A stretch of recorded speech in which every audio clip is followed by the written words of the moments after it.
Thank you, everyone, for tuning in to yet another episode in which I talk about issues related to public transportation. Um, now, our topic today is unfortunately not going to be very pleasant because it's going to be about failure, and it's going to be about failure of people who I have voted for and am regrettably going to continue voting for because there are worse things out there. Um, so, this is mostly going to be about issues of the new left, and I'm going to frame this with the expression to the pedestrian city center, to cars, to the car, the world. This is probably not what people who are doing this kind of urban planning intend to create, but this is the world that they have created, that they are creating, and this is essentially an impugnment of, I want to say, every Green Party in Europe, um, but also the new leftier versions of other political forces. And I'm going to slag a lot on the mayor of Paris, who is not green but is socialist, like social democrat, Anne Hidalgo, um, and on the way talk about issues of consumer cities and people who maybe don't think in terms of compromise, but in effect choose a different compromise. And but before we get into any of that, into the failure of this kind of new left planning, we need to, and then this also includes, by the way, Jane Jacobs, who at one point I'm going to need to probably write a very long and unpleasant to write essay, which is going to run into, I don't know, it could very easily go up to like 10,000 words, could be more. And just to put things in perspective, each of our transit construction costs reports, the um, synthesis that binds all the five together, and each of the five, they're probably about 10 or 15K, be 20K. So it's going to be a very sizable thing. Just an anti Jane Jacobs FAQ, why Jane Jacobs was overrated, and why people need to just kill and bury her ideas on cities mostly. But it's not. This is not the topic for today. It's going to be something much broader, and a little bit more recent also than Jay Jacobs. Jacobs was not anti-car, or rather, I mean, she was against. She was a Shura revolt leader, but her main criticism was not actually of freeways. Um, and for example, one of the people she criticized the most, Lewis Mumford, believed in car-free internal communities. So it's something about, so that's something very different. Again, something that I need to that's going to be a large project of mine that I don't relish having to do, but I'm going to have to do it. Rather, I want to talk about, but I do want to talk about the kind of post-war consensus. I talked about it also on my last video. In my last video, I recorded a week ago. I was talking about road tunneling costs in the United States, and one of the points that I made was that making construction costs lower for public transport for public transit construction for let's say subway tunneling or urban rail in general would also make it easier to build road tunnels, but overall it would not lead to adverse model shifts. So even a situation like in Stockholm where they have some urban freeway tunneling and they're doing a lot more of it right now, that's not going to lead to adverse model shift. In fact, Stockholm is one of the most transit-oriented cities in Europe. And in fact, I'm going to hold this kind of a mirror opposite to the kind of no left planning. Stockholm being a little, not a little more, but somewhat more of an old left type social democratic planning.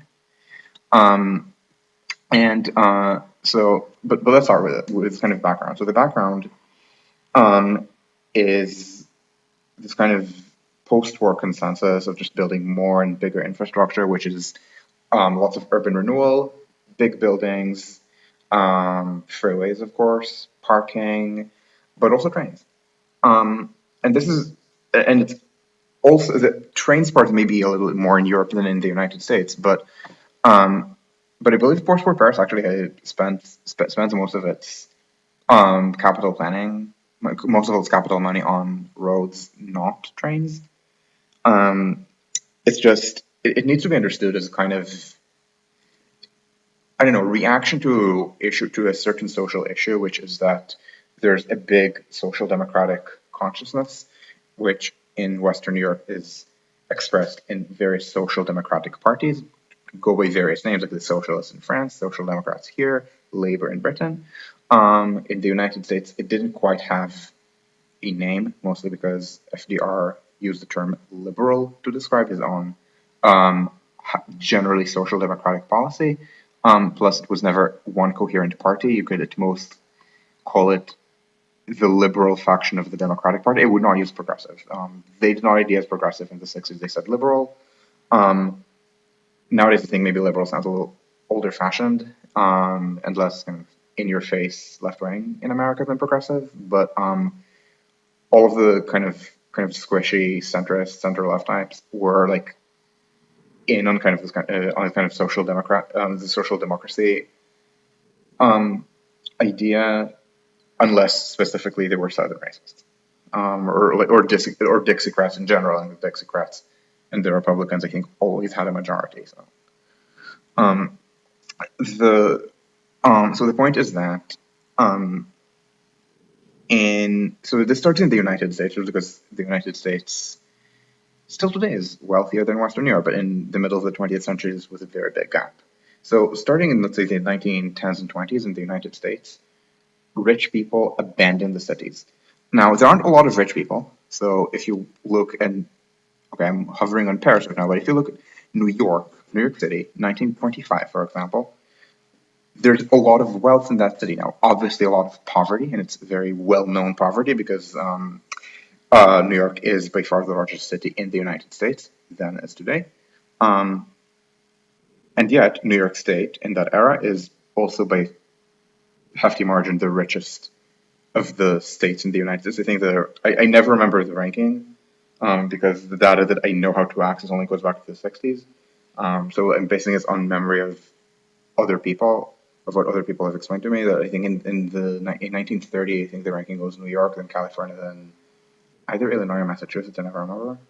Um, and so New York is still much wealthier. It's not just the state. The city itself, again, there's a lot of very well-known working class there that is ethnic and not yet fully assimilated. It can be black people in Harlem, which way higher poverty rates than the rest of the city. It can be Jews on the rapidly depopulating Lower East Side or in the still kind of poor neighborhoods that they moved to, like part of the Upper West Side. Italians, Greeks, Poles, and so on. But they're still much wealthier than their counterparts in quote unquote average America. Um, and even average Northern America at the time. At the time, in that era, let's say first third of the 20th century, the North versus South income gap in the United States is at the highest. The North has electricity in, let's say, 1930. The South kind of doesn't, and that's why there are rural electrification programs as part of the New Deal. However, the wealthiest members of New York society are already abandoning the city. Remember, I listed all these ethnic groups in the city that form the not quite assimilated working class. The wealthy people of the city, they're practically all WASPs at this point. A handful aren't. I mean, there might be, at this point, there would be some who are Irish. For example, JFK was already going to Harvard in the 1930s as a legacy. So he was. So there was already an Irish Catholic legacy at Harvard. It was mostly people who were Protestant, and also there might be the occasional Jew, like Robert Moses. Although usually, especially if it's the 20s, 30s, it'd be usually Jews who are from maybe descendants of an earlier migration wave than the big one from the very end of the 19th century, early 20th century. So it would be people who often look down on more recent Jewish migration waves. And a lot of these just abandoned the city for the suburbs. These suburbs are very racist against Catholics, Jews, and Black people. The most racist, and I think also the wealthiest of them, is Darien, Connecticut. Why is Darien? Okay, let me not show. Let's not do Chicago Regional Rail Crayon. not the most qualified, and also it is, and also I need to do revisions on that. The commuter rail line between the city and Stamford is electrified already in 1907. I don't remember whether that's the first high voltage electrification of something of that length in the world. I think that's where 11 kilovolt 25 hertz is invented, and then 1915 it's extended to New Haven. If 1907 is on the invention of high voltage and it was low voltage, then 1915 it becomes high voltage. And that system is then used by the Pennsylvania Railroad and becomes the main electrification system in the United States, which is not very extensive, sadly. And I bring up this history because Darien is one stop behind Stanford. And so the system is that, and this is not too different from how it was 100 years ago, there are 4 tracks on the line. So local and express tracks, and the way it's set up is that local trains go up to Stanford, express trains go nonstop between the city and Stanford, and then it makes local stops out of past Stanford. So Darien, New Canaan being the cities right behind Stanford, Darien on the main line, New Canaan on the branch, are the ones that get fast nonstop service to the city. Of course, Stanford also gets nonstop service to the city, but Stanford is already kind of a city. Sort of people who flee cities are going to not go into another city, even if it's smaller. They're going to go into something that's actually not urban, like Darien and New Canaan. These two remain the two wealthiest towns in the state of Connecticut. The state of Connecticut, maybe not anymore, but the state of Connecticut was for many years in the late 20th, early 21st century, the wealthiest state in the United States. I think not this part of Connecticut, but other parts have been kind of declined. So I think Connecticut at this point has immiserated and dropped from wealthiest to like number 4 or 3 or something like that.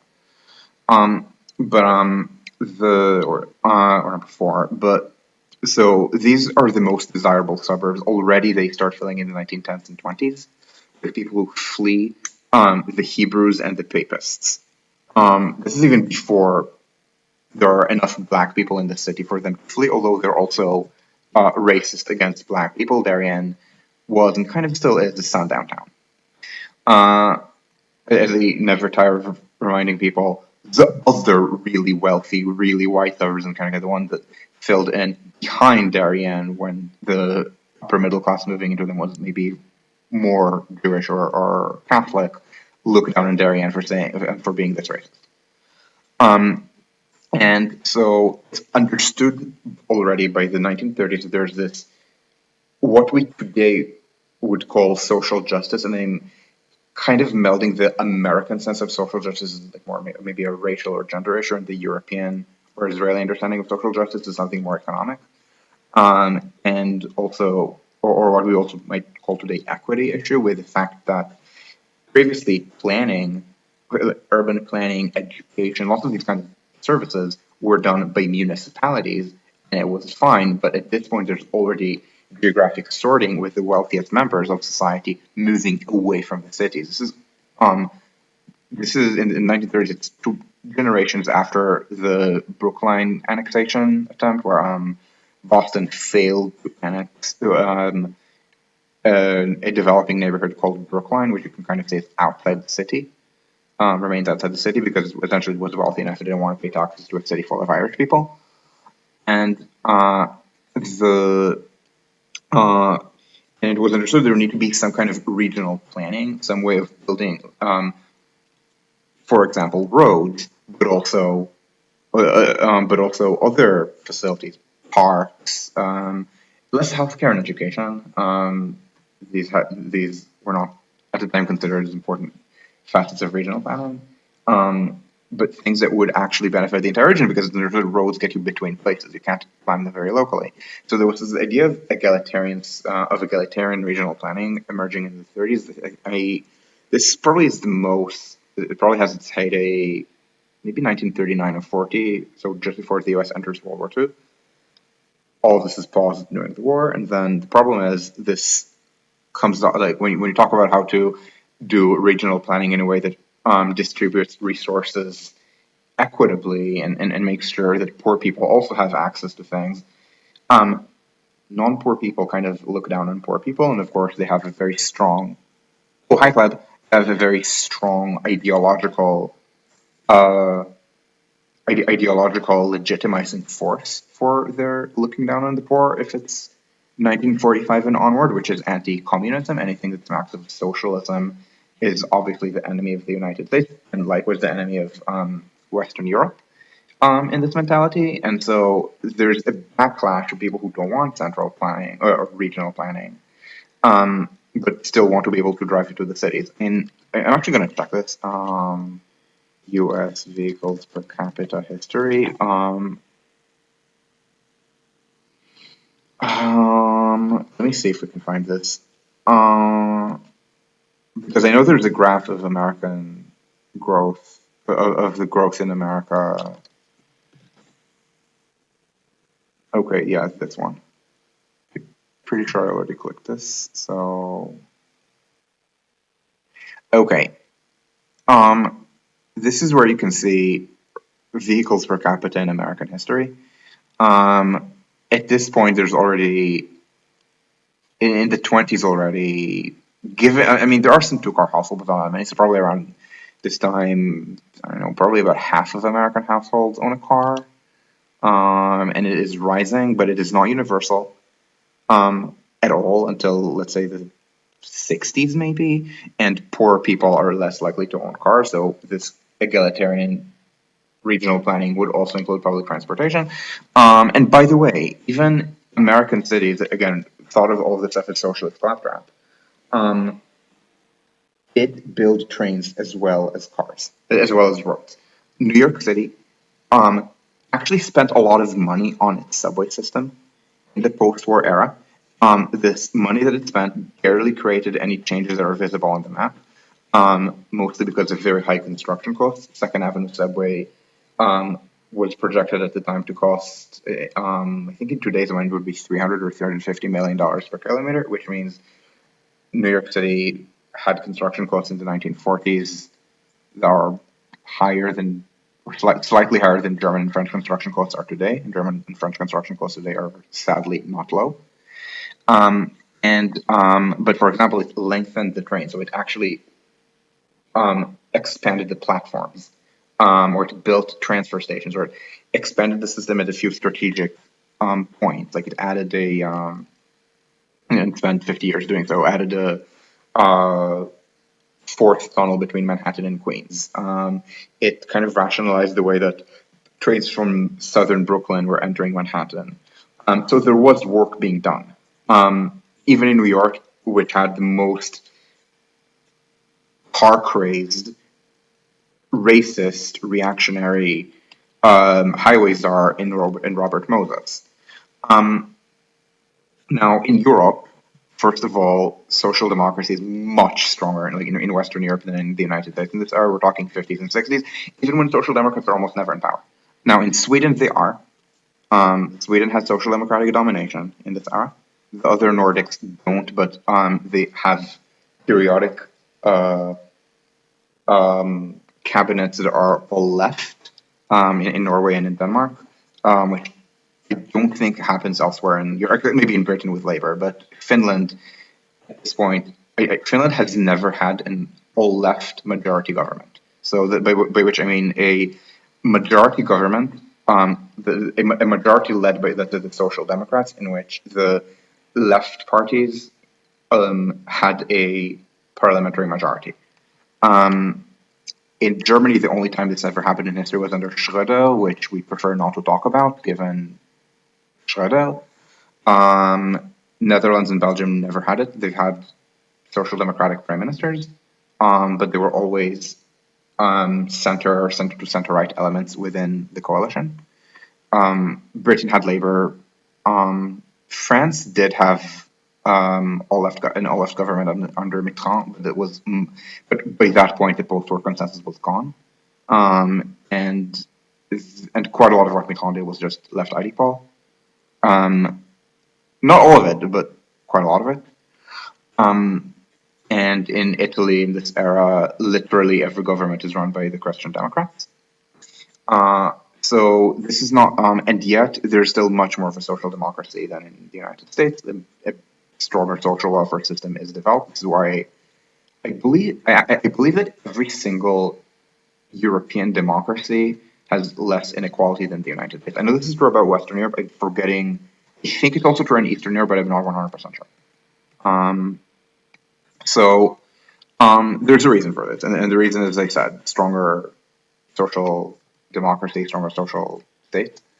Um, but the and also remember, even today, every European country is poorer than the United States. With I think the only one that is clearly not this way is Norway, which is anomalous in how much oil wealth it has.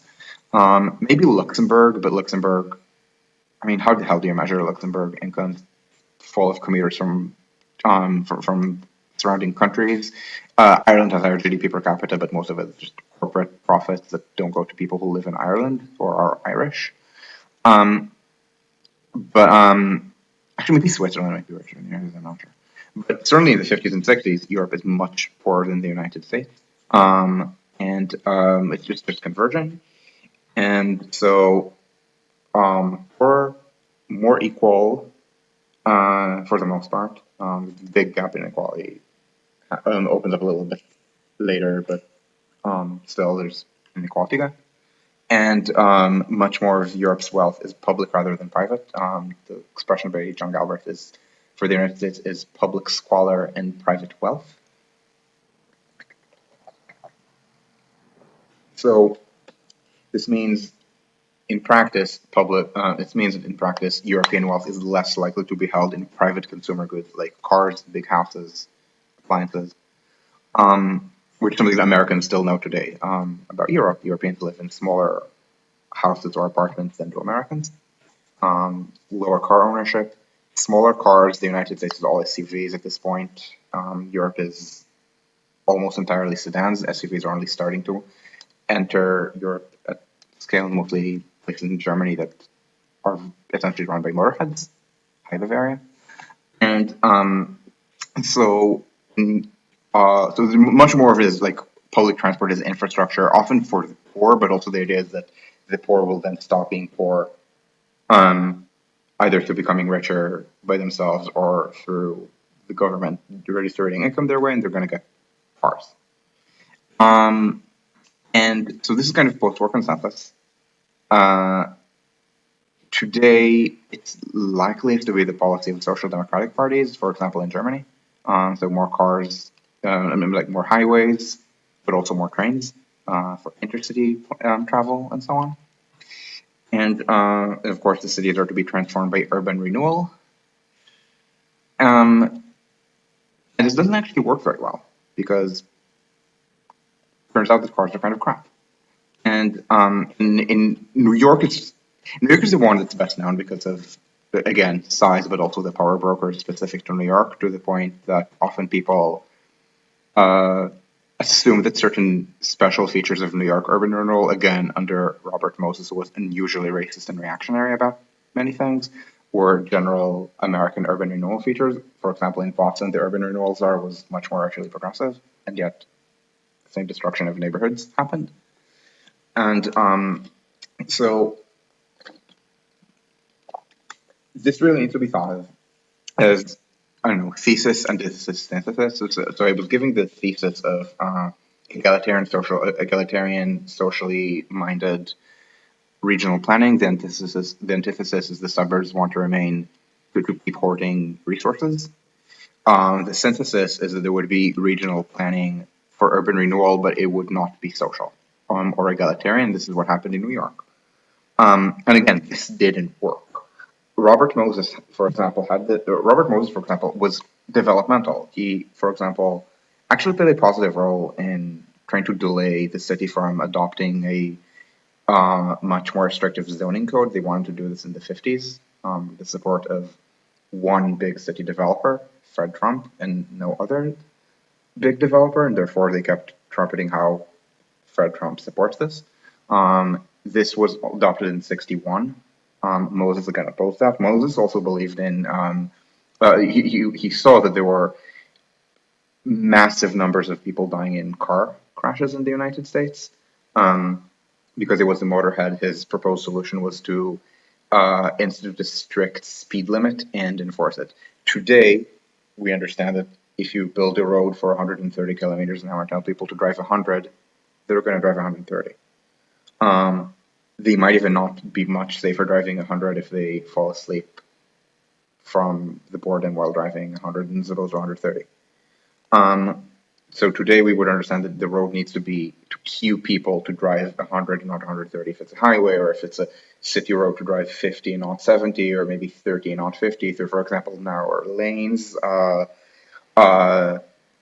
of more enclosure. So you don't want wide expanses. You want the buildings, for example, to be built quite close to the road, as in traditional cities, rather than with very large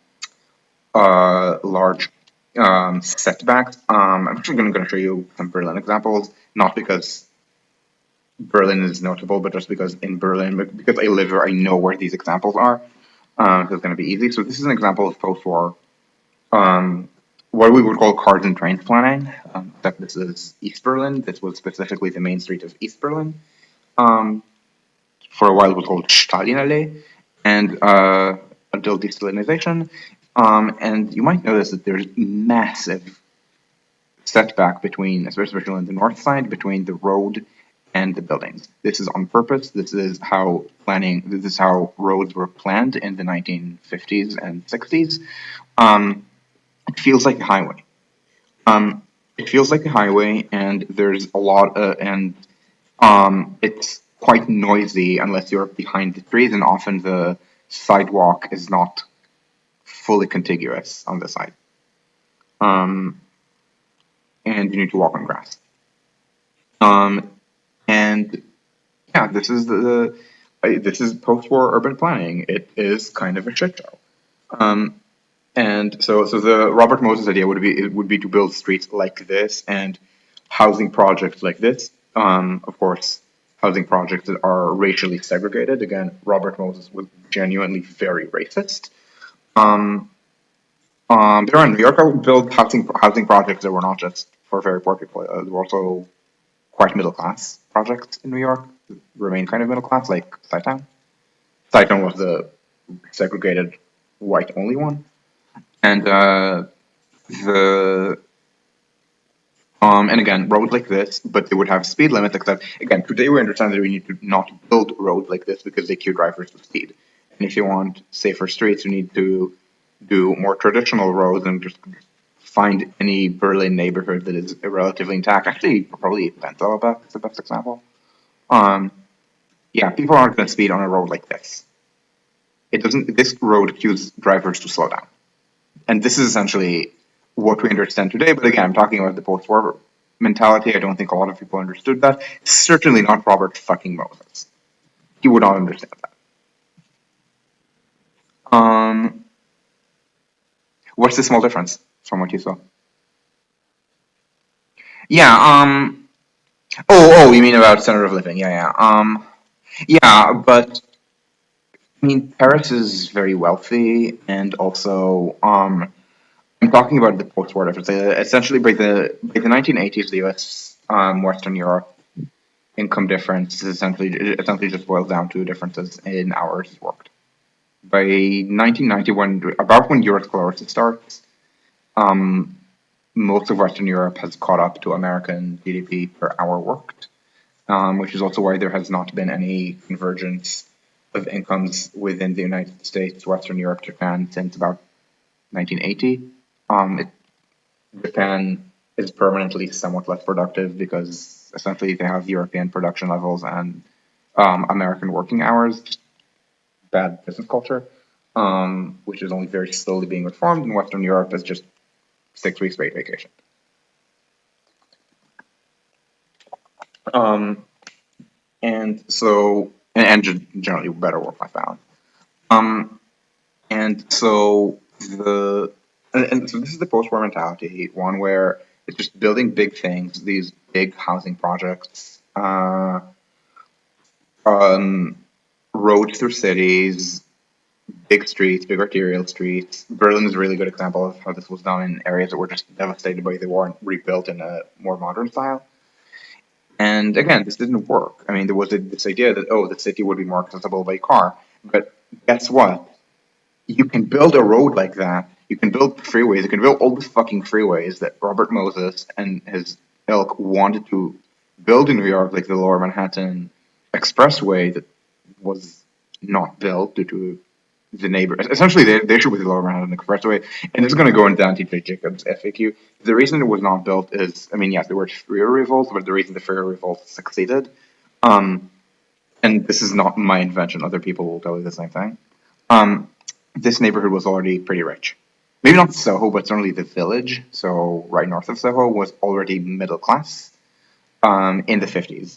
This was not something Moses realized because this was essentially the first time a neighborhood gentrified.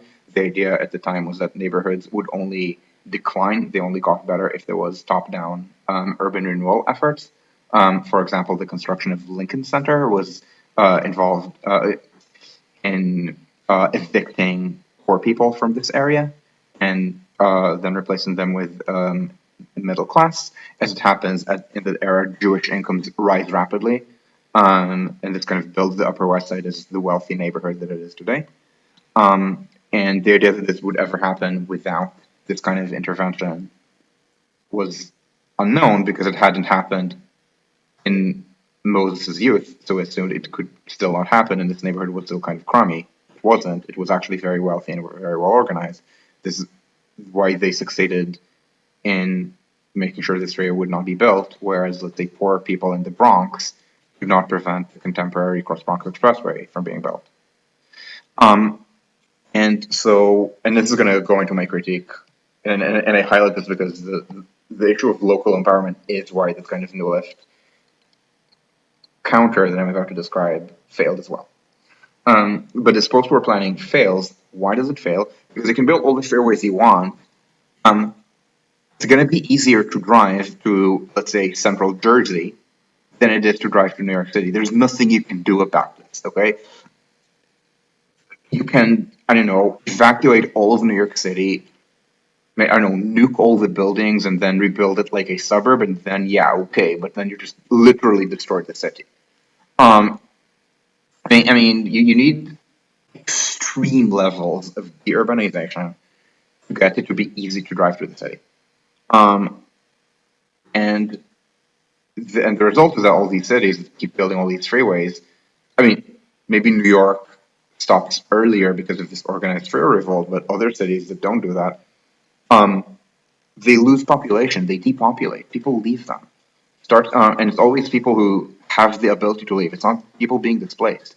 Displacement in the United States starts, I think, in the early 21st century, literally until then, and until that point when people leave a major central city, and only one person, when groups of people live in a major city, it's usually that they consider it to be a success that they can suburbanize. And so it just doesn't work. So we have the thesis that was never implemented in the United States, egalitarian central planning, an antithesis, which is suburbs hoarding resources, a synthesis, which is central regional planning that would involve autocrats like Moses, who would make sure it could not be too egalitarian, because that would be socialism. The synthesis fails, and this is where we get into the New Left. The New Left gains a kind of countercultural movement that involves people who are very left wing, and also, well, why is German street view so minimal compared with the UK and France? I think it's a privacy thing.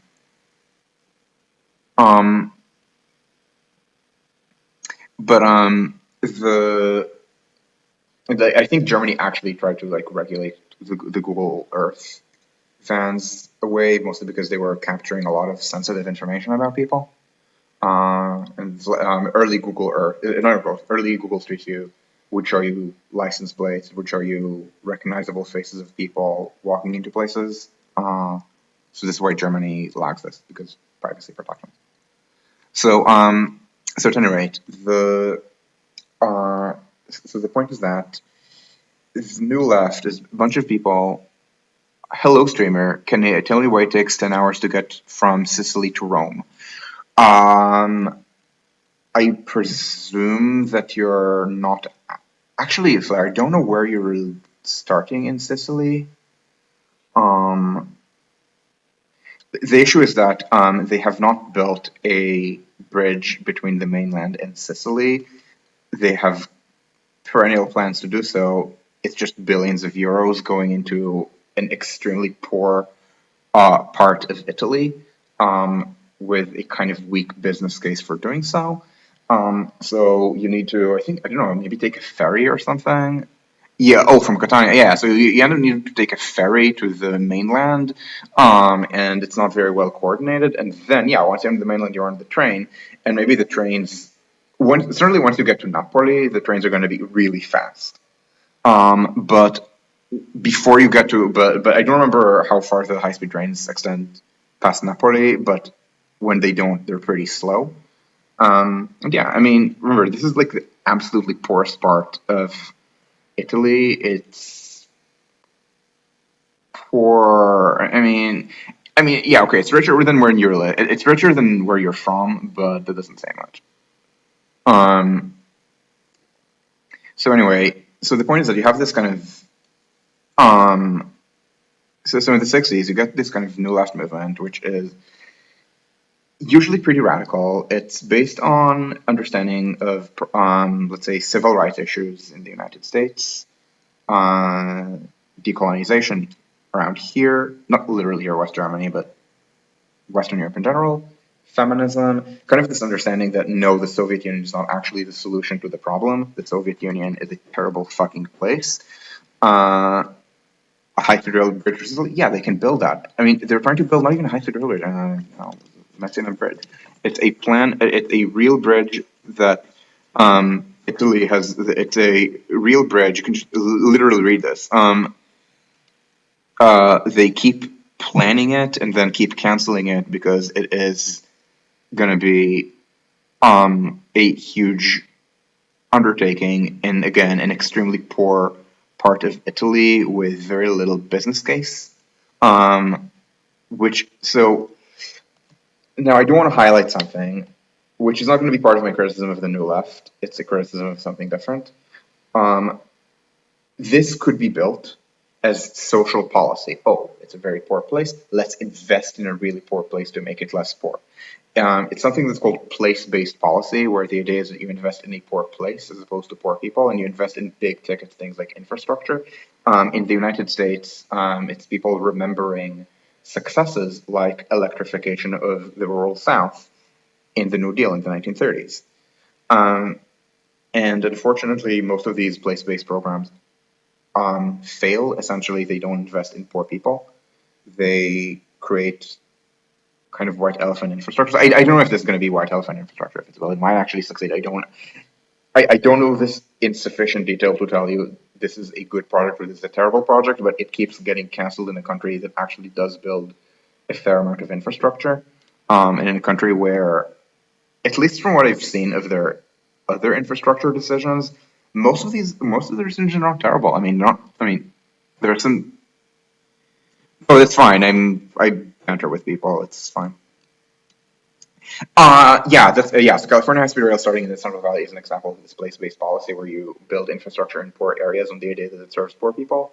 I have to keep pushing back against that in talking to people in Massachusetts in the Boston area because they think that commuter rail from Boston to rather low-income secondary historic industrial towns is going to make these towns less poor, which it might, but the commuter trains are not going to be ridden by poor people. Um, in these working class towns, most people who commute to Boston are pretty wealthy. But again, this is not the New Left. The New Left is specifically not place-based policy, and often and I'm kind of actually when I'm talking about investing in people and not in infrastructure, I'm actually channeling New Left ideas, which are very welfare. The ideas that the government should not be doing big things. The government might be the enemy. In Western Europe, the slogan is neither Washington nor Moscow. Again, a lot of it's people who used to adore the Soviet Union and then realized, oh shit, the gulags are real. Oh shit, the Holodomor was real. Um, oh shit, the way that oh shit, the Molotov-Ribbentrop Pact was real. Um, and so, or oh shit, the tanks that they're sending to Hungary and Czechoslovakia are real. And so instead of saying, oh, actually, we should be friends with the Soviet Union, they adopted this kind of neither Washington nor Moscow mentality. Um, and I keep maybe hinting that maybe I'm going to talk about Sweden as a positive alternative to New Left failures in urban planning. Bear in mind, in geopolitics, Sweden was full no left. I mean, Olof Palme was singing "Ho Ho Ho Chi Minh," and quite a lot of Swedish hypocritical culture, like the idea that they would always care about human rights issues as far away from Sweden as possible. So, for example, they take in a lot of refugees. Switzerland is also to some extent like that. They take a lot of refugees because that is viewed as the human rights issues of Syria, and then they treat them like shit once they come to Sweden because that's a Swedish human rights issue, and you need to always look away from Sweden. And that's how would, for example, contrast with Germany, which takes in fewer refugees than Sweden did at the peak. I think actually more than Sweden does now. But actually, Germany is better at integrating, let's say, Middle Eastern refugees than is Sweden.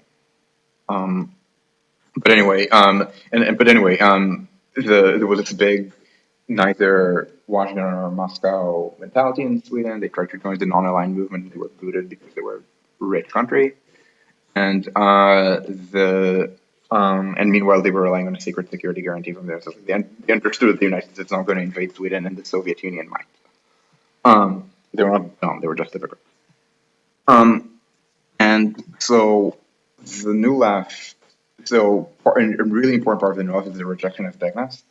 And this is a very strong intellectual movement. For example, in academia, this meant, first of all, I mean, academia, I mean, so science academia was getting bigger.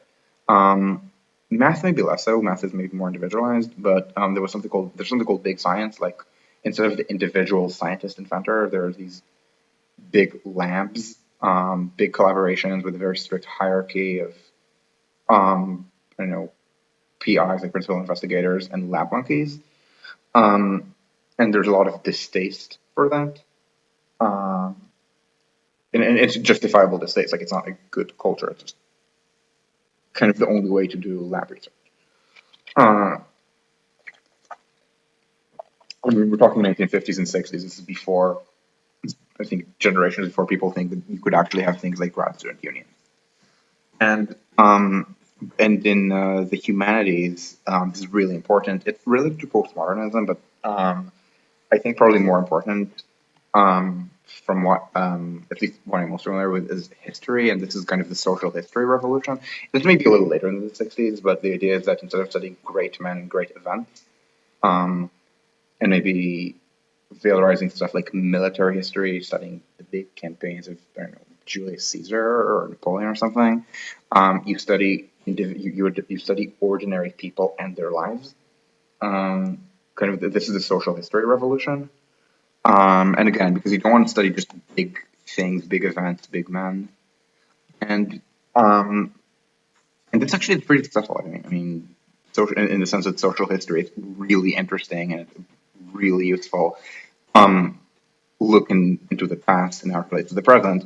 And I say this just as a pure GM. Just,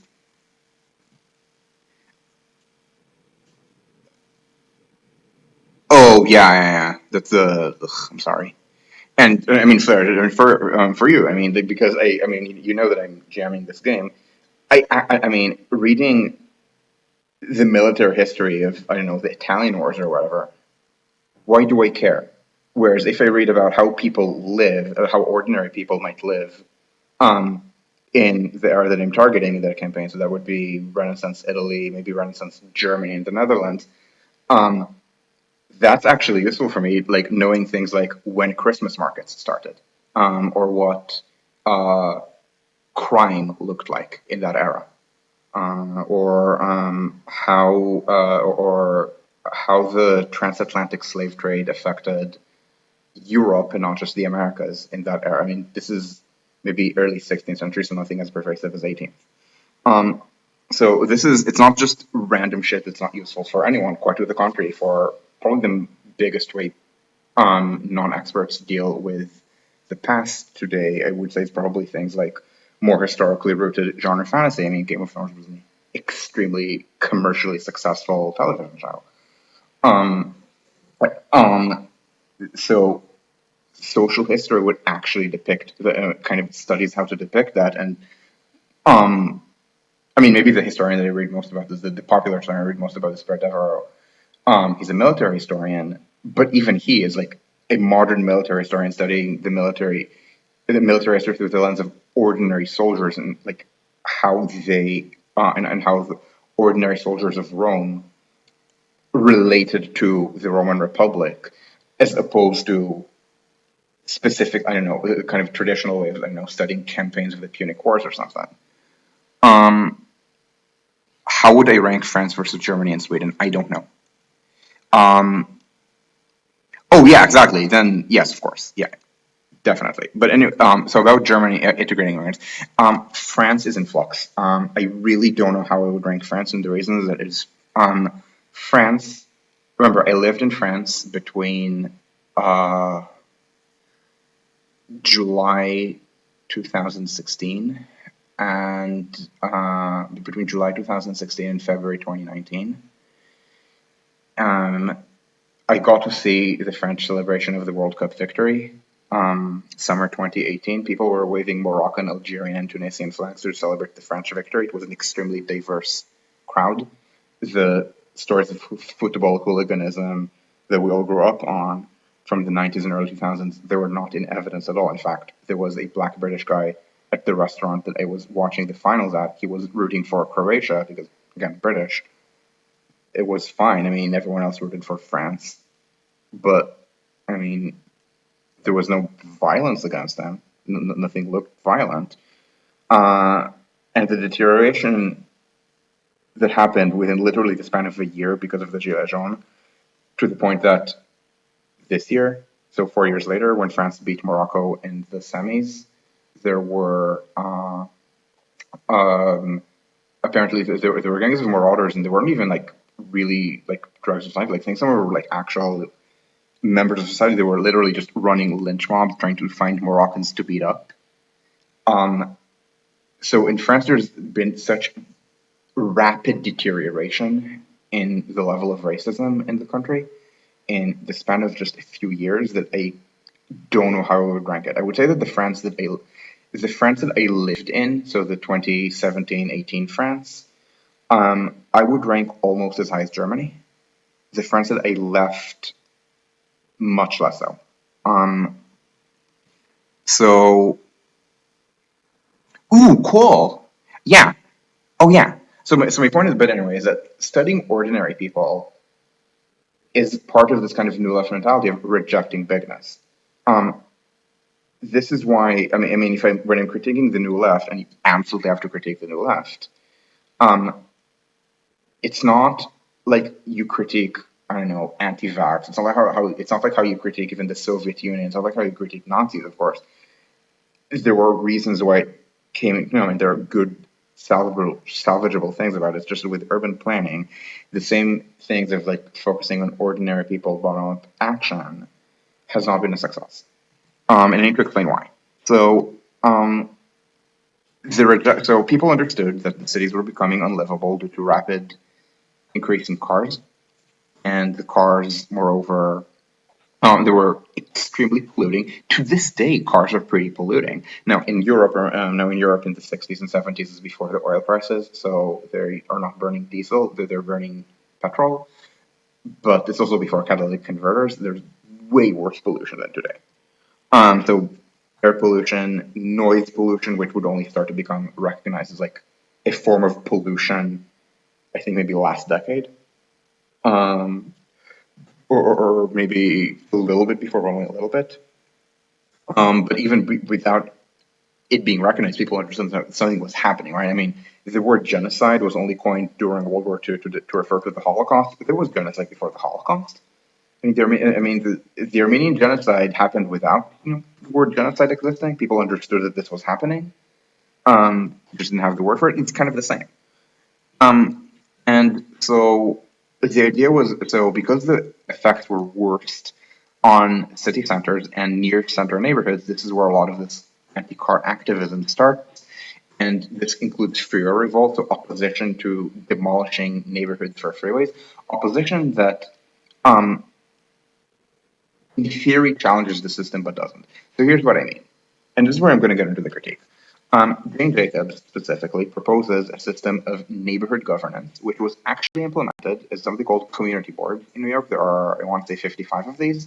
If I'm wrong, I am not wrong by too much. And the idea is that there would be city districts that would represent the community's interests, and and essentially what she said, and essentially it's because she already then was aware of the existence of what we today would call trolls. Again, the term did not exist before well into before I don't know early internet, like 1990s. But it existed. People who can always be bought off to say something. So she points out that that most people in the West Village in Greenwich Village oppose the Lower Manhattan Expressway, but you can always find someone who would support it. Maybe someone who just likes cars, or maybe like a few blocks that can sell their property at higher prices for the freeway construction. So she understands that you can't have infinite levels of localization, but what she proposes is neighborhood governance at a scale that can kind of balance against citywide governance. And soon enough, there emerges a kind of identity, which is people in a neighborhood that identify in opposition to citywide interests, which they associate with downtown, with city center. Uh, Now, in racial minority neighborhoods, these can be specifically ethnic interests. So there'd be, I don't know, people in Harlem or in Black Brooklyn identifying in opposition to white New York, but usually it's in opposition to downtown, which can be of any color. And likewise, the person contrasting their own neighborhood is more moral than downtown can be of any color.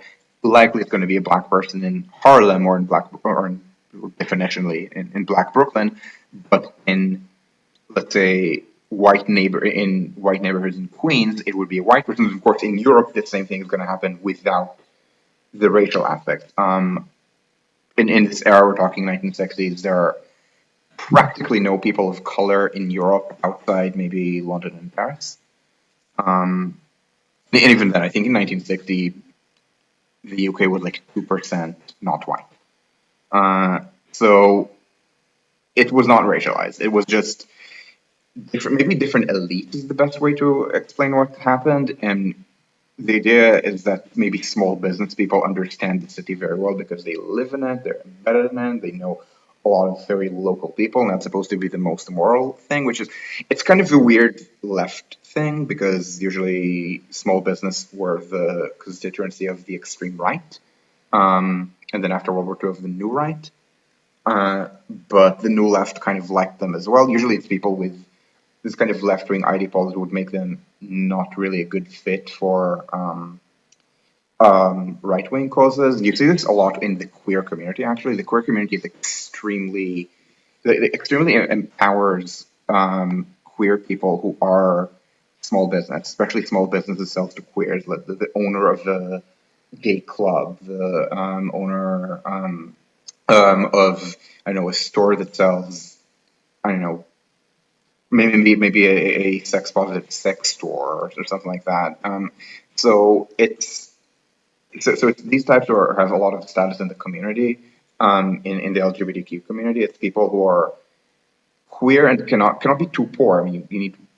I mean, if you have status, by definition, you can't be too poor. But usually, the status has to come from like local ties to other queers. Whereas someone who's let's say a queer a lawyer who happens to be queer probably will not have status unless specifically they're representing civil rights causes for the queer community. And likewise, you can be a gay doctor, but you're not going to be a community leader in the queer community unless you're a gay doctor specifically doing things involving a lot of LGBTQ clients, like maybe you're do a lot of trans healthcare, or maybe 1980, to be specific to the 1980s and 90s, you were involved in AIDS somehow, let's say antiretroviral, not anti, in antiviral medication, or in spreading good public health practices, safer sex, and so on. Usually, unless it's something like that, you're not going to have status. So it's again, it's kind of so it's usually small business. Again, gay clubs are a big example. And if you're let's say a gay club owner, I mean, yeah, there is kind of in the 1960s a political movement that is kind of for the interest of small-minded small businesses. And that is the new right, that what will turn into Ronald Reagan in the United States, Margaret Thatcher in the United Kingdom. Continental Europe didn't quite have, it was never that mainstream. It was always kind of different. Um, but if you're, but these people, unless they're gay themselves, are homophobic. Again, small-minded small businesses. Um, and so and so you're not a good fit for this if you happen to be, let's say, against the Vietnam War, if you're queer, um, and so or if you're a feminist woman. So this is kind of so it's a movement again very much about local notables who are very small-minded, not in ways that maybe avoid something that makes them a bad fit for the political right, but they might still be pretty small-minded. So, for example, you can't be explicitly racist and be in good standing on the left. What? Oh, you're talking about bigness. What is big in this context? Big as in, I want to say big as in big, but that's maybe self-referential. So what I mean by big is not just wealthy, but big hierarchical organizations. So post-war consensus is there's big business, um, big government, like very centralized, big labor, so big unions. Um, and there's somewhat of a revolt against that idea, and the biggest revolt is on the right, not the left, and that is small businesses that fear the domination by regulations that they cannot meet, or by um, unions that try to organize their small businesses, or by big businesses that offer lower prices at higher efficiency. And I will point out, the place that I'm pointing out is like a better alternative to what the North became. Again, we're going to talk about Nordic countries a bit, especially Sweden.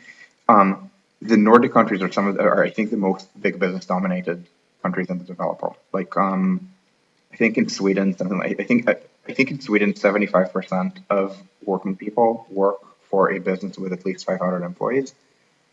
The United States, I think it's maybe 60 something percent. I think in Italy it's 25%. In Italy is very well known to be dominated by small businesses, often not much bigger than family scale, and these are extremely low productivity. And also kind of corrupt. They don't pay taxes. They cheat on their sales taxes, and that's why they can't grow. You can't hire someone who will rat you out for not paying your sales taxes. So it's kind of inefficient. But it's revolving against efficiency. Efficiency is viewed as soulless in its mentality, and this is part of the literary canon. I mean, Brave New World is part of this revolt against the idea of just pure efficiency. Um, but the so this mean big. I mean big hierarchical institutions, or rather explicitly hierarchical institutions. So when I say racist, you can't be in good standing in any left-wing movement in the United States in the middle of the 20th century and believe anything even remotely pro-segregation. You just can't. Um, now you can believe. Now, if it's, let's say, the 1960s and 70s, you can say things like, well, maybe black people are biologically stupider than white people, but we should still treat them with dignity. In the 60s and 70s, this is what Isaac Asimov believed. He was a shithead. His books were terrible. He was terrible. But I don't think he ever voted anything right wing in his life. Uh, he was, and he, in fact, was a. In fact, because of his outspoken secularism, uh, a lot of fundamentalist Christians in the 80s specifically turned science fiction into like a satanic genre because, oh my God, Asimov. But the but you can actually say that in the 60s, but there are limits. However, you can still say things like, well, people in Africa are having too many kids and it's a problem. A lot of population control, for example, the population bomb is this kind of new left racism, which essentially, I mean, Paul Ehrlich thought that India could never feed itself. Hi, India exports food. Uh, and this was things like just before the Green Revolution, for example, and to this day, I mean, there are people who think that the most important thing that rich countries can do to poor countries is to help them with birth control, and at this point, it's sufficiently sensitive that birth control means giving women more control over their reproduction. But I mean, there's still a lot of forcible sterilization. In the 70s, there would have been a lot. So that you can be that kind of small-minded racist, the kind of person who thinks that there are too many Asian African babies and they will not be able to be fed, and so you need to forcibly sterilize women in Africa and Asia. So like that kind of eugenics, you can still do. But again, you can't endorse segregation. You can't endorse You can't endorse bringing back European colonialism. Um, so again, these are small-minded people, often with very negative views toward immigration. Now, immigration maybe is not a polarized political issue in the 70s, and by the maybe 90s or 2000s when it is, they learn to fucking chill. But it's still very small-minded, and it is hierarchical in the sense that you need to. I mean, most people don't own their own business. Most people work for someone else. Most people who are involved in small business work for a small business owner for who probably calls himself a mom and pop business and might well be a pop beats mom business. Like, there's a lot of domestic violence in these situations, especially outside cities. Where I think it's worse. Like the rural small business class is a lot worse than the urban one.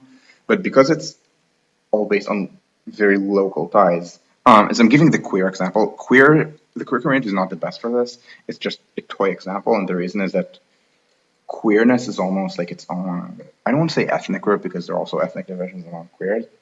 It's actually a very big gap between the experience of white trans NB people and trans and NB people of color. But but there are ways in which it's kind of like a neighborhood or an ethnic market. I don't mean that there's a literal neighborhood, which there might be. I mean that there's this kind of mentality of association with like inside the group, and often a lot of community notables are people who are not just financially successful, but specifically successful through services to the community. And again, I see this with queer immigrant Berlin, where I mean, I returned to club owners, and they have way more clout than I do because it's not about money. It's about the fact that I mean, I earn my income from an American source. That's the farthest away thing, but I also earn my income writing about cranes. They earn their income running parties for a majority queer crowd. So, and again, I'm not complaining about the clout issue. I'm complaining about this as applies to urban planning, and the issue is that when it's within neighborhood, it's just really weird because most people, and again, and New York is where I know the best evidence, and that's the blog post of mine called "What City of Neighborhoods." Look it up. New York City. So Jane Jacobs set up these community boards, or convinced the city to set them up. They're appointed, not elected. It doesn't matter. I mean, which way, because out of employed New Yorkers, 8% work in the same community board that they live in. I think the only one where it's more than a small minority is the community board that consists of Midtown Manhattan. So Manhattan 5 is this one. And so because you empower very local actors at the neighborhood scale, first of all, they don't have the same interests as the rest of the city because most people socialize citywide, they socialize across communities. If they socialize within a community, it's not a community that's defined locally. It might be a Black New York, it might be queer New York. But even then, they would socialize outside. I mean, most of the people I socialize with in Berlin are not queer. I mean, they're way queerer than the city average, like going, what, the 10-15% of people are queer. I think, I'm guessing my social group within the city is about 50-50. Um, um, I mean, it's majority immigrant, but it's not even for exclusively immigrant. Um, so the so because of that, they have different interests. For example, they have an interest in the community sticking together rather than assimilating. A lot of early complaints about gentrification are from small businesses that serve the community. So what I mean by serve the community is that and again, I'm going to give New York examples just because I'm more familiar with the ethnic issues there. Um, it's a low bar to say that Houston's central business is better than else. I'm well aware. So it's against big institutions. You can't be pro-segregation, but you can be pro-eugenics. But again, I mean, it just takes time for people to understand that the idea is horrible. I mean, just think about it this way: left-wing history darling in America, Howard Zinn, um, like the People's History of the United States in the 1990s, literally endorsed lost cause explanations of the Civil War. That kind of endorsed essentially endorsed most of the Confederate narrative, um, just because he couldn't bring himself to say the United States was right in this conflict.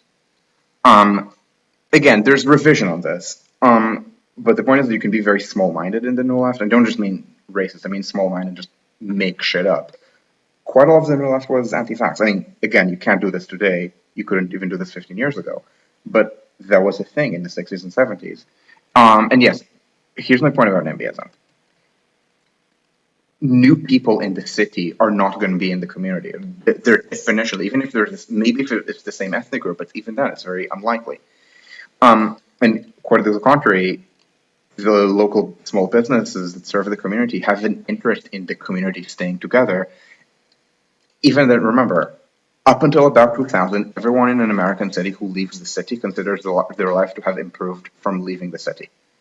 Um, so you have, let's say, Polish Williamsburg, Greek Astoria, the Jewish Upper West Side. The people leaving these neighborhoods consider that, I mean, they maybe don't think in explicitly racial terms of I'm no longer a Jew, I'm no longer a Greek, I'm no longer a Pole, I'm normal white American.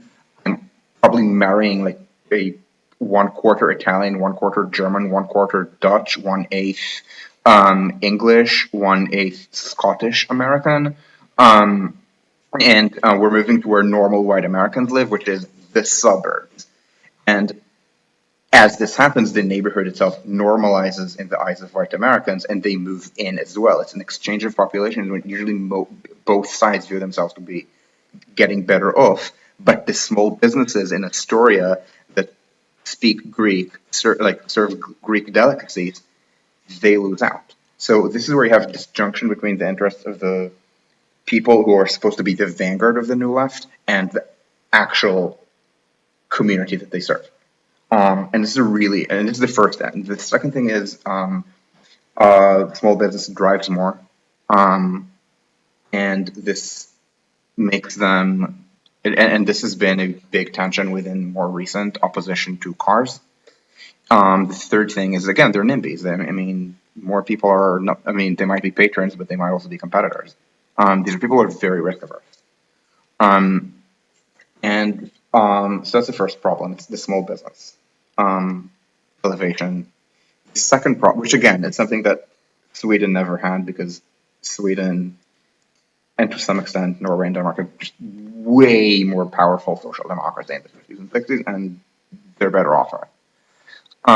The second thing is because it's all about local ties and local activism, it means that if you're wealthy like the village, you can stop at freeway. If you're not wealthy like the Bronx, forget about it.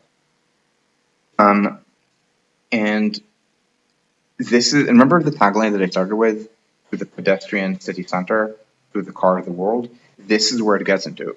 If it's all about the local, then you can absolutely not just fight freeways, but even take back parts of the city.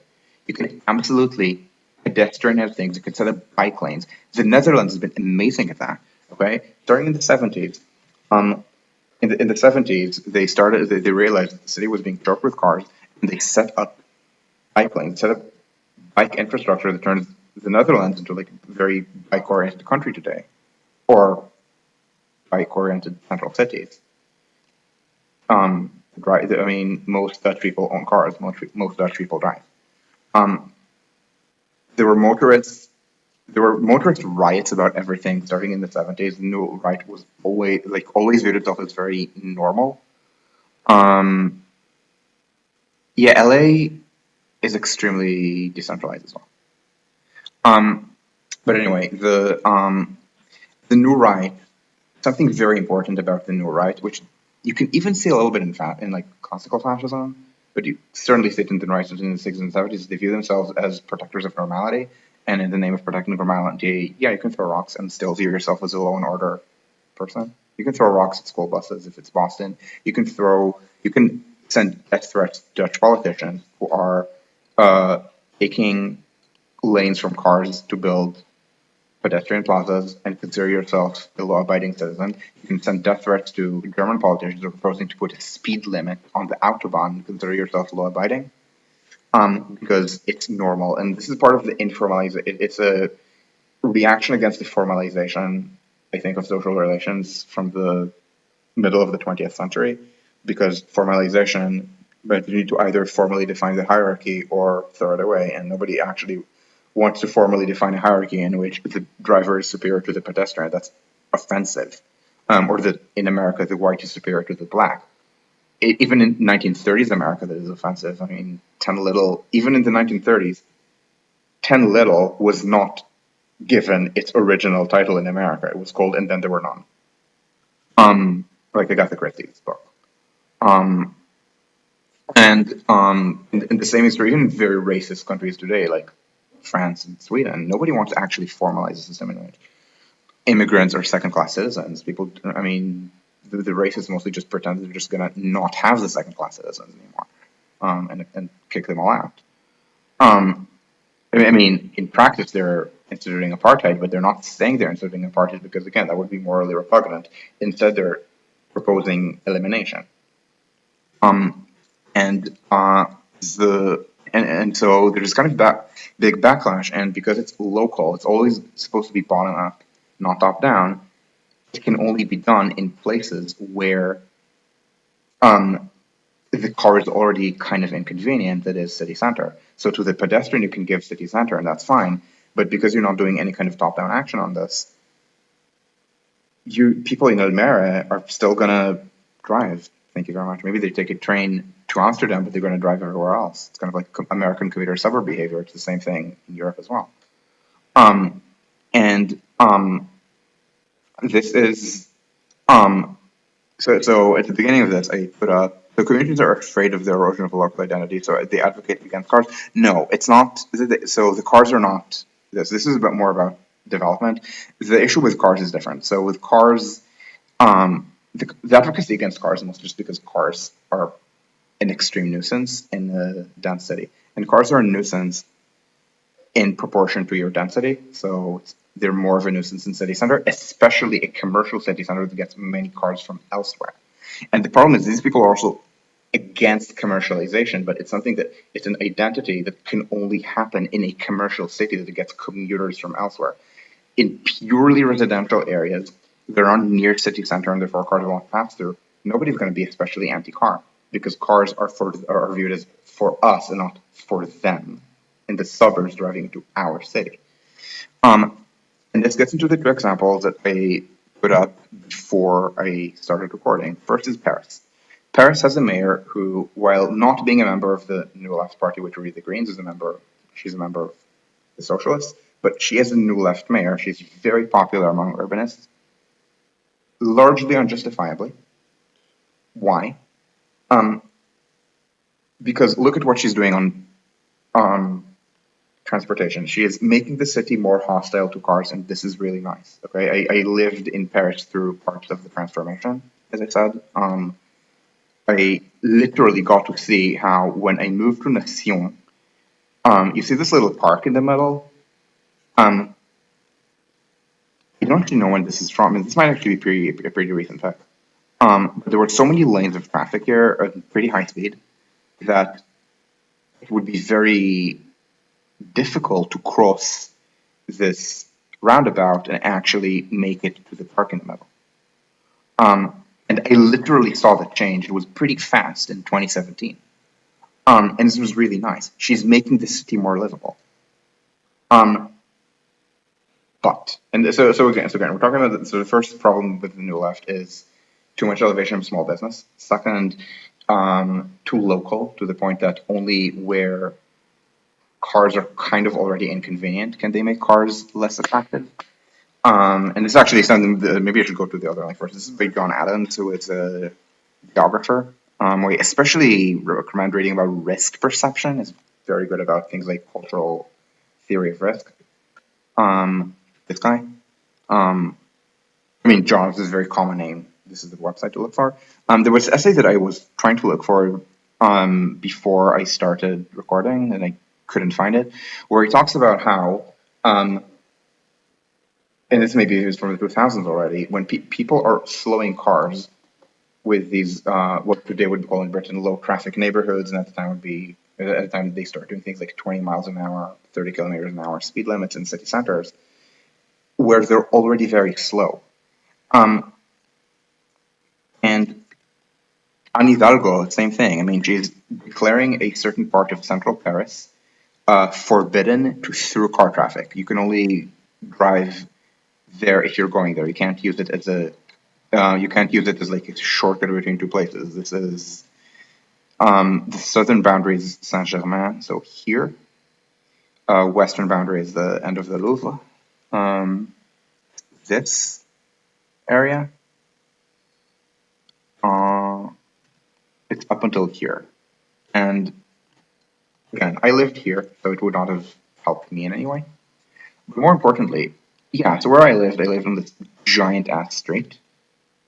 Um, but look at these streets. Look on Google Earth. Why would anyone drive through these? Why would anyone get from one suburb to another through these streets?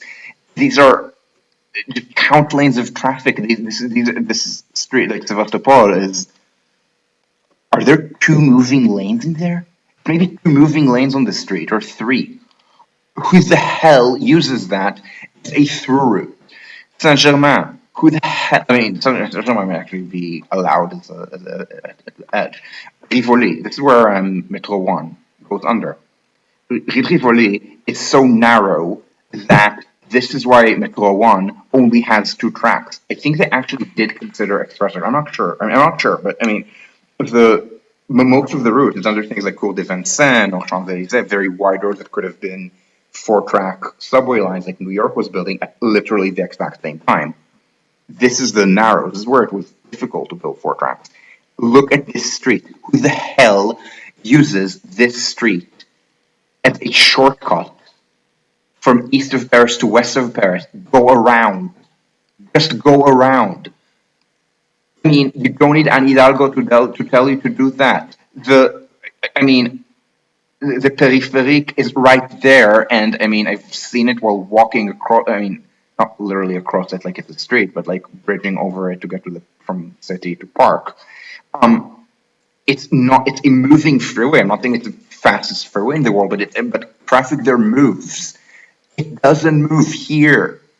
Like, why would you do this if you're driving? So the point is that they're slowing car traffic where it's already the least convenient thing ever. What are they not doing? Because it's local action. They're not slowing car traffic for people traveling between, I don't know,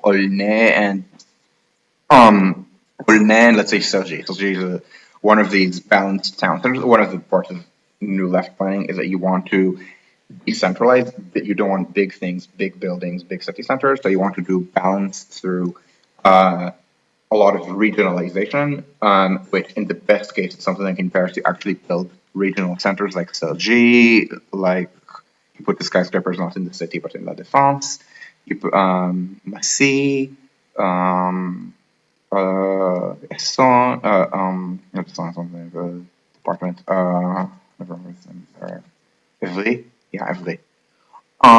You build all these balanced centers or Magna here. And this is the best case where you build these sub-centers. They're actually centers. It's not like random office parks with no structures. In the United States, in Paris, they also built trains there. Ile-de-France has a model split of 43 or 44%. So did I hear this? No. I will look in a sec. Uh, oh, yeah. Yeah, no, the anti-car movement has been really beneficial for like local quality of life is the point, yes. The issue is it's beneficial for local quality of life only in city centers because it's local. So yeah, people vote on Hidalgo. I mean, if I stayed there, I would have, as a German, as an EU citizen, I would have been empowered to vote in local elections. Probably would have held my nose and voted for her because they've always running on a platform of being racist and clearing out Gare du Nord, not because it was just, I mean, yeah, there was going to be some redevelopment here, but most of the plan was to make sure that there weren't going to be black people loitering around here, making the like being visibly black near TGV and Eurostar riders. This is literally the main point. That was literally the crux of Griffel's plan. Like I was, as I said, I'm critiquing politicians that I supported in the election. Voted for in Germany, in France I didn't because I mean wasn't bound to vote in the national election. Uh, and by the time the municipal election happened, it was already not there. Um, but the point is, yeah, it's nice quality of life. But so I'm giving critiques of the new left. It's small business oriented, it's very local, so they can only slow down traffic where it's already very slow. So not even in all of Paris, in central Paris. And then so that's the second critique. Third critique is they're trying to decentralize the city, which means more cars because um, the way it works is that practically all commutes within Paris or between the suburbs and Paris are done on a train. And then a majority of commutes between two suburbs are done by car. You want to have more urban centralization if you want more public transport. Paris actually is pretty good at that. I believe 37% of Ile-de-France jobs are in the city or in La Défense or in Neuilly, which is between the city and La Défense. This is kind of a residential narrative. The city or La Défense. Um, the problem is, first of all, there's an equity issue there. Not where I'm pointing out all these subcenters in Paris, La Défense especially. Uh, for people who don't know Paris geography very well, uh, rich people, horrifically poor people. Rich people, uh, horrifically poor people. Like literally, like these 8 departments, so Paris, Saint-Denis, Val-de-Marne, Hauts-de-Seine, the 4 outer ones. These 8, what is it, Essonne, Val d'Oise, Yvelines, Seine-et-Marne. These 8, 7 of them are in the top 10 wealthiest in the country. Actually, I think maybe Val d'Oise might be narrowly out of the top 10, and then the 8th is Saint-Denis, which is, I think, I don't remember if it's bottom 10, but it is certainly below average. In a region where, again, the other departments, 6 of them are definitely in the top 10. I think it's maybe Z6, Alpes-Maritimes. I never remember whether Strasbourg is Baran or Oran, but the one that has Strasbourg in it. And then Rhône, I think maybe they're out of the top 10, so 7 out of 10, so 7 out of 8, and then this one is really poor. The sub-centers are never here because so these people also get longer commutes, whereas if you instead, like Paris learned so much from Tokyo, and it's, for example, when you set up the RER, if Paris had also imitated Tokyo on, instead of building a low-rise mall here and a park named Mandela Park, which is an extremely offensive name in France. You're fucking France. Name things after black civil rights heroes who fought against French colonialism, you coward. But anyway, this area um, had been, and remember, a lot of this is urban renewal. The Centre Pompidou, for example, that is not a historic building.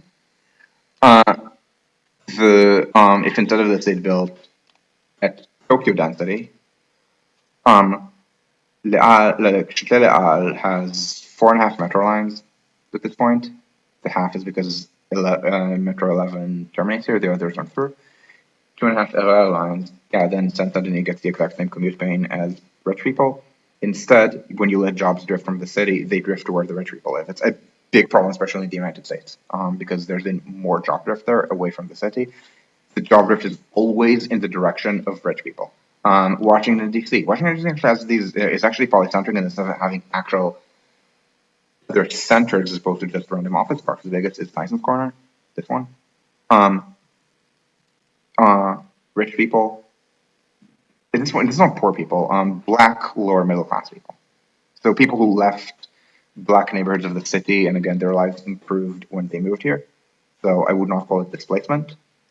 Um, Georges County either is or recently was the richest black majority county in the United States, but they are literally the opposite end from the jobs. And when people are trying to think of where to put more jobs in the region, because Washington D.C. also resists high rises, because again, historic preservation, they always get put on the Virginia side and not on the PG County side.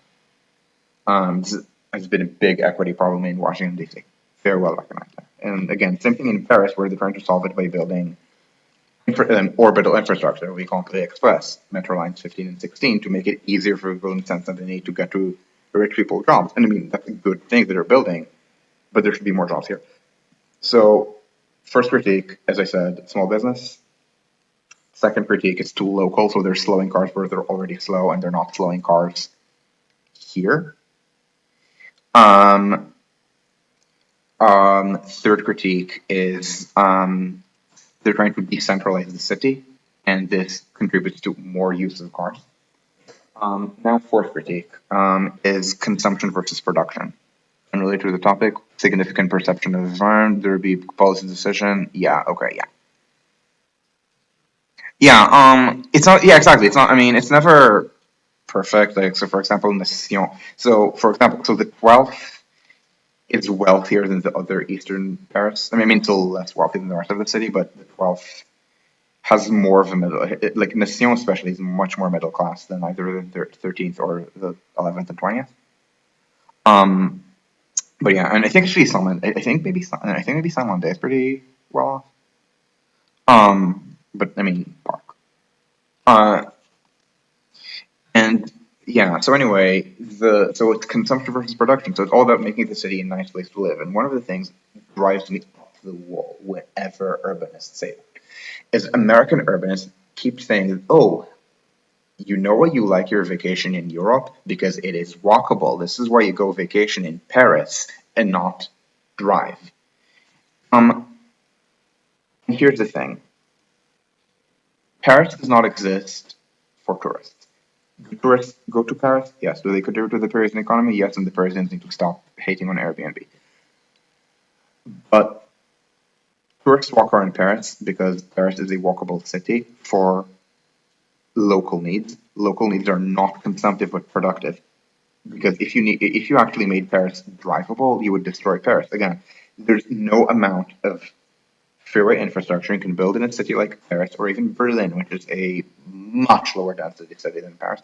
Not a single neighborhood of Berlin has the average density of Paris. Paris averages about 26,000 per square kilometer, not counting the big park. Berlin averages, I think, about 4. Berlin has way more of a suburbs within the city. Berlin annexed its suburbs in 1920, but also the densest neighborhoods in Berlin are, I think, about 16,000. And the 11th, it's 40, 40. Berlin's the densest are about 15, 16, 17, so 15, 16, 17. Even in Berlin, there's no amount of freeway infrastructure that SPD can keep cramming through the city, building this freeway, this offensive freeway right through Neukölln, of all places, where very few people actually drive because close to the city center and also poor. Um, they built this. They literally threw the Greens out of their coalition and went into a grand coalition and built it and did a grand coalition with CDU just to get this built. They keep wanting to build more of these, but at this point the Greens won't let them, and there's too much, I guess, difference between them and CDU to keep doing to do another coco in the city. And they keep cramming these roads. It doesn't matter. You can complete the entire orbital. You can build all of the bullshit plans from the 60s for Berlin. That's not going to make Berlin a more convenient place, a convenient place to drive to compete with distribution centers in the ass end of Brandenburg. That's never going to happen. It's for productive reasons that you need to not have an auto-oriented city. Yeah, it's really nice that there's less car noise. It really is. It really is. It was really did become nicer that I had access to the Parc et Nation. But that's not the primary reason for having a mostly car-free Paris.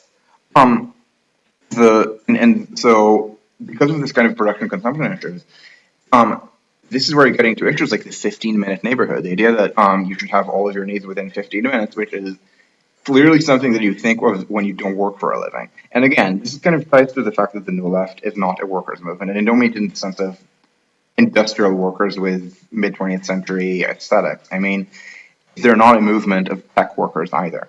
The tech workers, there is a movement of tech workers. It's called neoliberalism, and quite a lot of what you see in and again, it's more American at this point. You're also starting it as a pan European English speaking thing. The sort of people who identify as neoliberals, there's this big, oh, we're doing this for production. We're doing this for the production of the work of people who work for a living and in like high end industries. Not this is not 19th century or 20 or early 20th century industrial workers or anything, but it's all about. But one of the reasons you YIMBY is yeah, the jobs are in, if it's tech, maybe San Francisco, New York, Boston, Seattle, and if it's something else, it could be any other city center. But that's where the jobs are. Let's make sure people can get to them. It's a very different mentality, and the New Left doesn't do that. And because the New Left is very bottom up, top down solutions like making it difficult to drive lead to a lot of distaste. And this is why Anne Hidalgo, in her attempt to run for president, I say attempt because she did run, I think she might have finished second from the bottom out of maybe 12 candidates, or third from the bottom, or I don't think she finished literal bottom, but very close to it. Her own son didn't vote for her, he voted Mélenchon. Um, she ran on reducing diesel taxes. She ran on reducing the tax on diesel while Macron was trying to raise it and failed to. I mean, he raised it and then canceled it because mobs of fascists were coming into the city to throw rocks and spray print Juden and Rothschild on bagel shops and bakeries. And the response of the entirety of France was, this is a really important voice of the people. Like literally, the only people who were pointing out how horrible these people were either Jewish organizations that was safe or explicitly anti-racist ones, so SOS Racism. Um, Nobody listened. The only time anyone started saying explicitly anti-Gilets jaunes thing was, I think, the center right, so Les Républicains, they said that these are Muslim terrorists. Because if people throw rocks, yeah, they're all white, but you can call them Muslim. Not even in the sense of calling them white ISIS or something, but you point out that maybe extreme right people are behaving like Islamic terrorists. They didn't say anything like, "Oh, these people are just as bad as Islamic terrorists." No, they said that they literally are Muslims. Is the offensive bit? Yeah, exactly. Yeah, exactly. That'll go about 1% of the vote. The sort of people who she was trying to court all voted Mélenchon, who proposed that, and who proposed cutting diesel taxes and 10,000 other stupid populist things. But the point is that it's not. It's something where a lot of what you need is kind of top down, like top down restrictions on cars, car taxes, fuel taxes, um, changing national policy away from road building and toward public transport. Much better central planning of better public transport. You cannot get public transport with purely local planning. You need something like the Swiss Dock or the Deutschland Dock. And it's something that the New Left is really bad at. The New Left is really bad at enforcing itself. It's really bad at coordination because coordination is big. You don't want to be big. Everything should be a self-organizing system. Um, and um, and this is where a lot of the failure comes from. Um, Again, these are people who would prefer for everyone to stop driving, but in practice, the compromise that they make is the pedestrian city center to the car of the world. This is the problem. It's an entirely consumptive. It's a consumptive view. It's a view that portrays people who are much more local, in many ways, much more backward than the average person, as kind of the vanguard who define what is good for the city. It's the movement that is so averse to centralization and bigness that they de-urbanize job geography to the point that people drive more. In Munich, I've seen a paper that claims that uh, the construction of the S-Bahn tunnel would create more job centralization in the city. Yeah, it makes sense. And then it asserts on no evidence at all that it is bad, and therefore there needs to be some kind of rebalancing program to make sure there aren't too many jobs in city center where they're accessible by train, more jobs outside city center. I mean, in practice, it means jobs are accessible by car. The paper doesn't think that way, but this is in practice the way it means. It's really bad. And again, is there another way? Yeah, I mean, you can.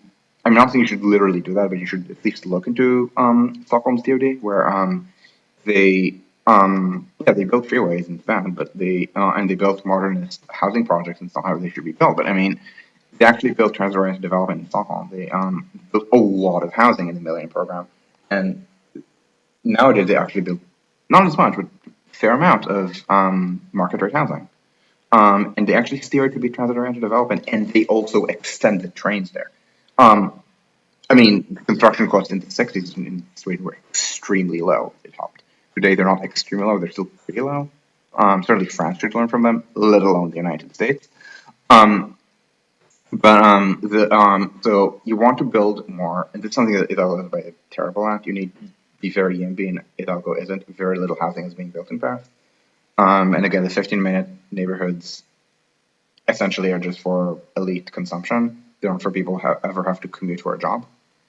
Um, and the um, and so this is the problem. And again, this is a problem that has a solution. The solution means letting go of a lot of catechisms, letting go of the Führer revolter mentality of no compromise ever, letting go of the mentality of kind of defining cities in terms of niceness. Yeah, it's nice to have less pollution. That's not the main reason that cities are. I mean, remember, New York was run by motorheads in the middle of the 20th century. It's still a transit city. There's a reason. And no, it's not because people in a few rich neighborhoods managed to fight the freeways. No, it's because it was just physically impossible to make New York an auto-oriented city.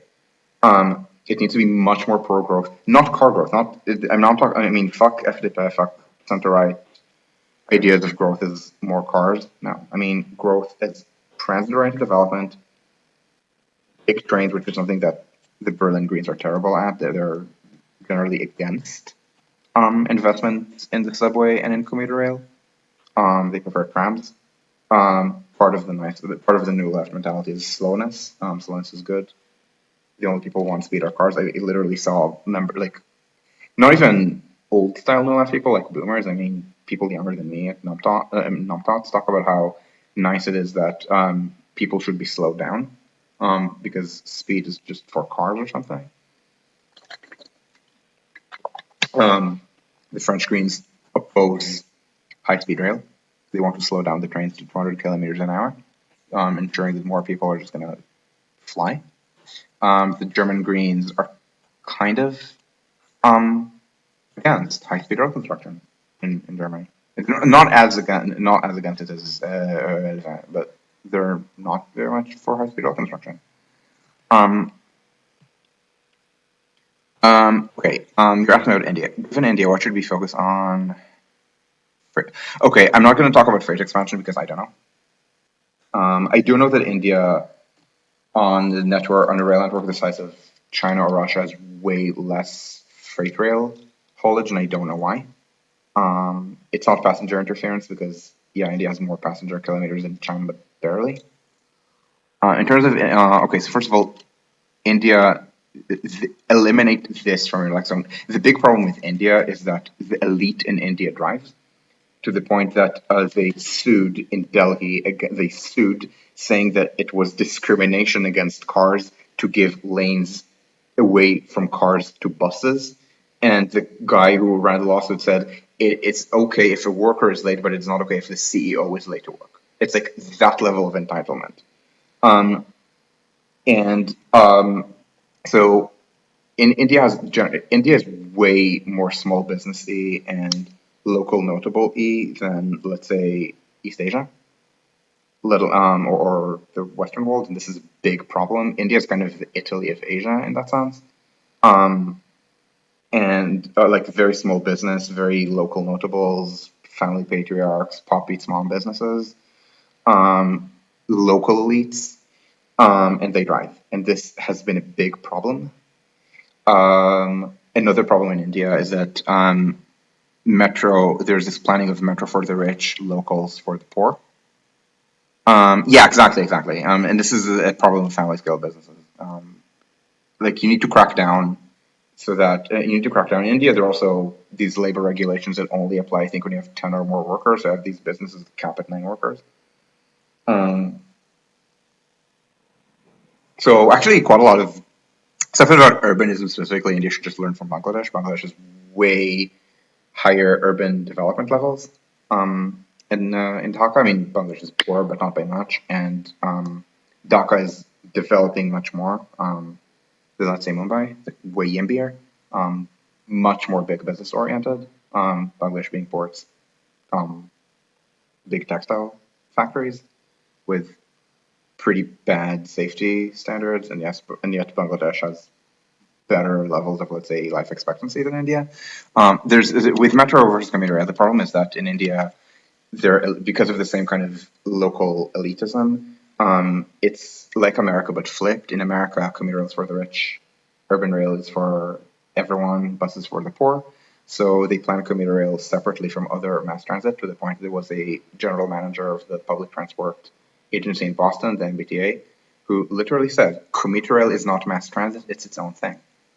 Frank DePaola was his name, and I think DePaola is DE, not DI. And he literally said that. And in India, it's flipped. Metro for the rich, charging fares that are unaffordable to the average person in Delhi. Commuter rail for the poor, often disinvested in, extremely overcrowded. Um, Often lines are built without coordination. So they might build a metro line intersecting a commuter line without a transfer, or they might build a metro line that takes right of way that should go to commuter rail. This is so the most offensive thing for me in India and like what they built as opposed to how they built it is in Calcutta, um, where Calcutta has two big rail terminals, Hara and Dalda, one point west, one point east, two major trunk lines in each, one point north, one point south. Very easy to do 4 tracks, north, south, south to north, 4 tracks, short east-west, broad gauge. Instead, they made it a standard gauge metro, separate from the city. This is, by the way, the Paris metro was also built on the same kind of elitism, but the fares were at least affordable. In India, the fares are not, and the metros have flagging ridership because of that. This is not new left, though. India does not, I mean, I guess AAP is kind of no left, and Congress is just corruption, and the BJP are lynch mobs against Muslims. Um, but the but anyway, this is what you need in India. India is not a problem with the new left. India, bear in mind they keep voting for new left parties even in Germany. In Germany, I could live with I'm living literally with SPD. Honestly, if it weren't for Scholz's foreign policy at the speed of a German train, uh, I might actually vote SPD just because the Greens are annoying me about anti-nuclear shit and about the Berlin and about Berlin NIMBYism. In India, I mean, there's a new left party called AAP, and like, what the fuck is the alternative? The fourth generation Gandhi? No. At any rate, I'm gonna stop here, and I'm gonna take questions for a couple minutes, and but not for too much because 9 o'clock is a hard stop.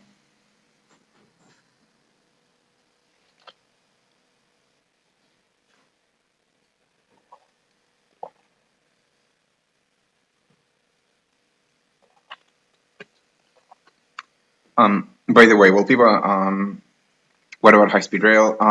Good idea, but do it right. And by do it right, I mean don't privatize the state to Jika. Like don't privatize the state to Japanese turnkey. This is not about the new left. This is anything about the kind of neoliberalism that kind of privatizes the state. It's especially attractive in India because the state is so corrupt. But when you privatize the state to Japan, it will propose things like all viaduct as opposed to the European solution of building it mostly at ground level at lower cost. Also, for some reason, standard gauge and not broad gauge. Also, the trains are Shinkansen size and not Indian train size, and not Indian size, making India the only place in the world that's building its high-speed trains. Not narrower gauge in the main because Spain does that too, but with smaller trains. Like the trains are going to be 5 abreast. The Indian commuter trains are 6 abreast because they're so big. The stating, and India absolutely needs 6 abreast. It is a huge country.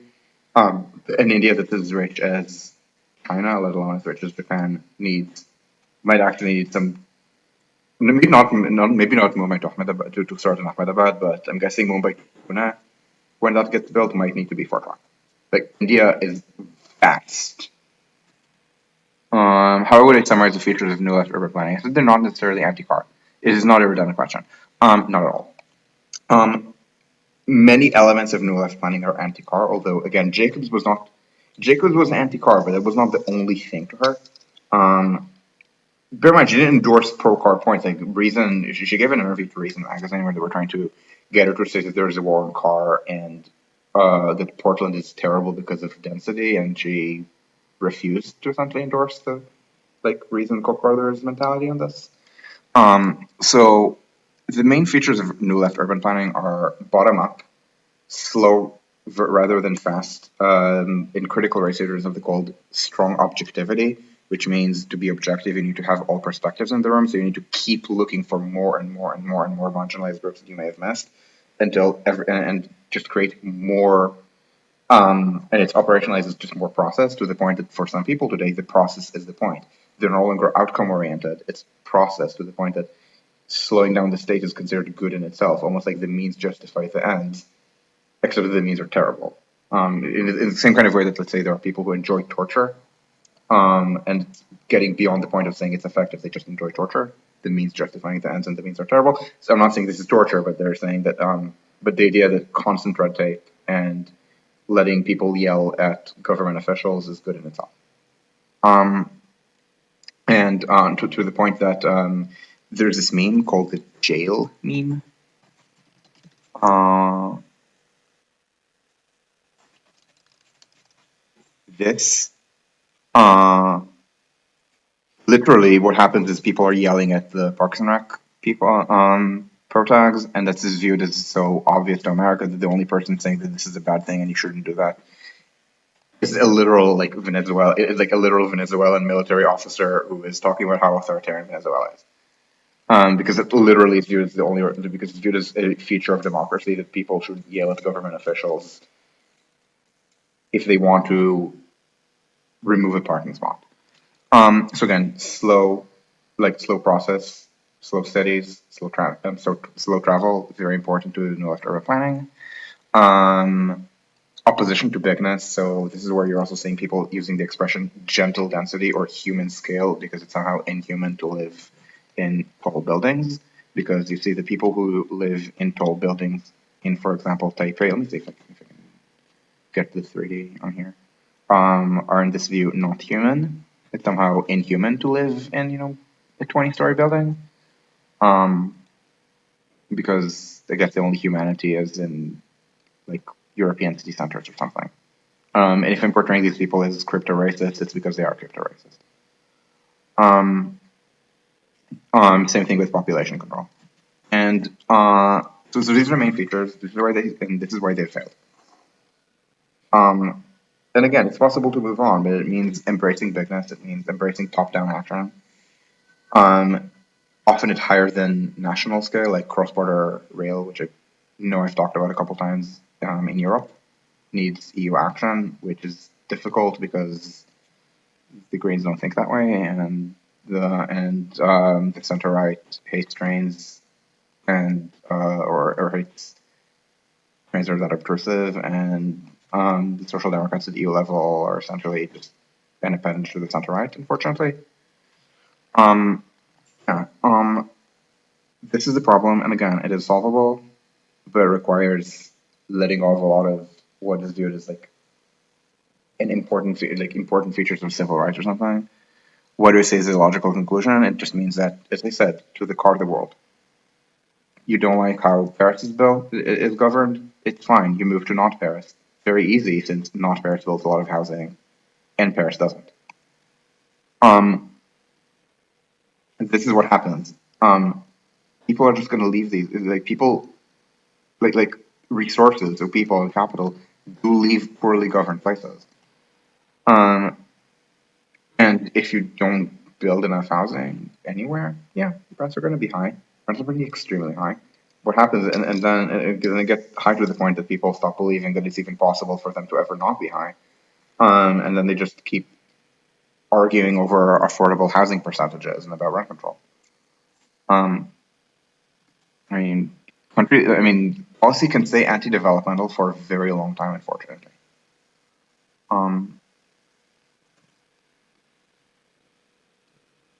no, it would it is not actually good for people to live in Paris unless they are specifically members of the Gilets jaunes, and then I mostly want them to go to to an agricultural place, to an agriculturally rich place, and then set themselves on fire so they can become like fertilizer or something. Like, no, I mean, in Paris, no, it's good that there's stuff in Paris. Paris is dense and not auto oriented. Like, I mean, you want stuff to be in Paris and not Paris. And if you get people to leave Paris, you're going to be an American city where the elite stays in the city and then maybe travels outside the city for photo ops, and then the secondary features of the city are not in the city. Like let's say the call centers would not be in the city. In Vancouver, Vancouver is very centralized, so the call centers are in the city.